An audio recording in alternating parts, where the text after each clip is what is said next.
alaikum, barkanmu da warhaka, kuma sanin mu ta sake saduwa a cikin wannan shiri.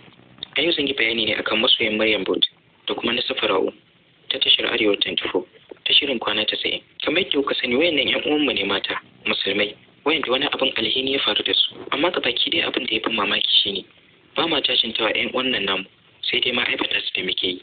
Ni dai ana ganin bai kamata muna aibata su ba, kamata ya ce muna taya su da addu'a akan abin da ya faru da su, amma ba wai mu fito social media muna ta zagin su muna aibata su muna gaya musu magana ba.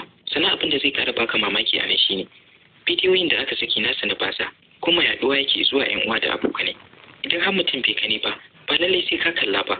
Mu ƴan adam muna da wani banzan hali wanda akwai mu da son gwagwafi da kuma ganin dole sai mun ga abin da ake bayani akai. Idan har ka ji labari ba lallai sai ka ce a nuna ma bidiyon ba. Ta yasa za ka yi da addu'a akan abin da ya faru da su? Abin bakin cikin ma'anar shine za a ga yadda mutane suke yaɗa bidiyon nasu tsirara. Wala ka tozarta su, wala baka tozarta su ba. Wayanda suka fara sakin bidiyon su suka fara tozarta su.